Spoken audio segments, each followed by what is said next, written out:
Hello friends. My name is Kundan Kumar.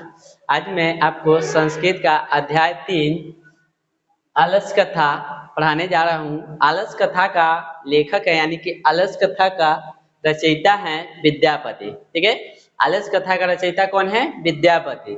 और यह जो कथा है वह कहाँ से संकलित है? तो यह कथा है पुरुष परीक्षा से संकलित है। कहाँ से संकलित है? पुरुष परीक्षा से। ठीक है, और यह व्यंग्यात्मक कथा है। कैसी कथा है? व्यंग्यात्मक कथा है। ठीक है, तो इस कहानी में मिथिला नाम का एक गांव था। ठीक है, यहाँ पे मिथिला नाम का एक गांव था। ठीक है, जहाँ वीरेश्वर नाम का एक मंत्री रहता था। कौन रहता था? वीरेश्वर नाम का एक मंत्री रहता था। वह स्वभाव से, ठीक है, वह स्वभाव से दानशील और दयावान था। वह स्वभाव से क्या था?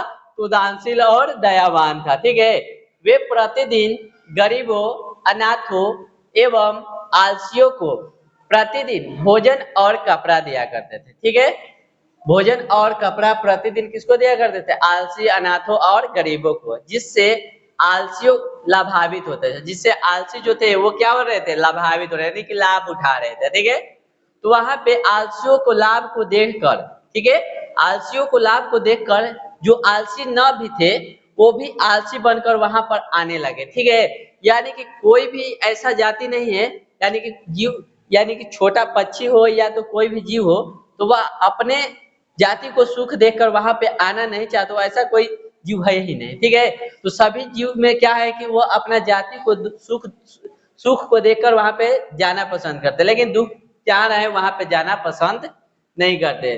तो वही हाल हुआ कि वहां पे आलसियों को सुख देखकर क्या हुआ कि आसपास में यह खबर फैल गई थी। ठीक है, कि वहां पे आलसियों को रखा जाता है और भोजन और कपड़ा दिया जाता है। ठीक है, जिसके कारण आलसी न थे वो भी वहां पे आलसी बनकर, यानी कि बनावटी आलसी बनकर वहां पर रहने लगे या वहां पे पहुंच गए। ठीक है, उसके बाद क्या हुआ कि धीरे धीरे क्या हुआ कि आलसियों को रखा जाता है आलसशाला में। ठीक है, तो आलसशाला में यानी कि आलसियों को रहने के लिए एक कमरा बनाया गया था, यानी कि एक झोपड़ी का रूम बनाया गया था। ठीक है, तो उसमें क्या हुआ कि सभी आलसी को रखा जाता था।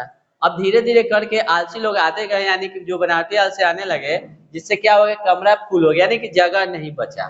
ठीक है, तो आलसशाला का जो मैनेजमेंट करने वाले, देख रेख करने वाले जो लोग थे वह चकित हो, यानी चिढ़ा गए। सोचने लगे कि अगर ऐसा ही रहा तो हमारा जो संस्था है वह ज्यादा दिनों तक नहीं चल पाएगा। ठीक है, ज्यादा दिनों तक नहीं चल पाएगा। इसलिए आपस में वो लोग बात करने लगे इसका क्या निर्णय किया जाए, यानी कि कैसे इसका देख रेख किया जाए, यानी कि कैसे इसको संभाला जाए। तो वहां पे क्या हुआ कि आपस में बात करते करते, यानी कि डिस्कशन करते करते पता चला कि आलसियों की परीक्षा ली जाए। ठीक है, किसका? आलसियों की परीक्षा ली जाए कि कौन आलसी है और कौन आलसी न है। तो वहां पे क्या किया गया कि झोपड़ी, यानी कि जो आलसशाला थी, तो आलसशाला में आग लगा दिया जाता है आलसियों की परीक्षा लेने के लिए। ठीक है, तो आलसशाला में जब आग लगा दिया जाता है तो वहां से जो बनावटी आलसी थे, यानी कि जो आलसी बनकर आए थे, वह एक एक करके भागना चालू कर दिए। क्या कर दिए? तो भागना चालू कर दिए। 9 2 11 होने लगे। ठीक है, सभी लोग भागने लगे। अब भागने लगा, यानी कि जो जब आप भागना चालू हुआ तो वहां से क्या हुआ कि शोर शराबा होने लगा, यानी हल्ला गुदाल होने लगा, काम कुछ एकदम। तो वहां से जो आलसी लोग थे, वह पहला आलसी चादर से मुंह तोपे हुए बोल रहा है कि कैसा कोलाहल है, यानी कि कैसा शोर हो रहा है।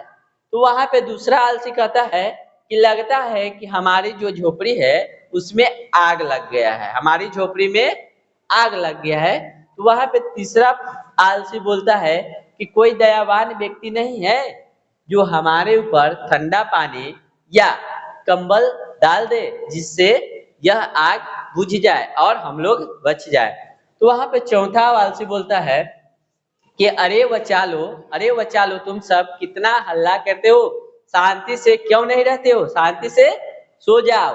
ठीक है, तो इतना जब आपस में बातचीत करते हुए वहां के जो देख रेख करने वाले लोग थे, यानी कि वीरेश्वर, तो वह क्या कहते हैं, अपने सैनिकों को कहते हैं कि जाओ उन सबको बाहर निकालो, नहीं तो उसी में जलकर मर जाएगा। ठीक है, तो वह उनका जो सैनिक था, ठीक है, उनका जो सैनिक था वो क्या करते हैं, सैनिक जो था वहां पे जाते हैं और उन आलसियों को केस पकड़कर खींच कर यानी कि केस पकड़कर घसीट कर बाहर निकालते हैं, ठीक है। और वहां पे कहा जाता है कि जिस तरह किसी स्त्री का गति उसके पति, उसी प्रकार जिस तरह किसी बच्चे की गति उसकी माँ होती है, उसी प्रकार कोई आलसियों की गति कोई दैवान व्यक्ति हो सकता है, ठीक है। और उसके बाद उन सब आलसियों को बुलाया जाता है और कुछ धन देकर वहां से उन सबको अपने अपने घर भेज दिया जाता है। यहाँ पर हमारा वीडियो समाप्त होता है। हमारा वीडियो को देखने के लिए धन्यवाद।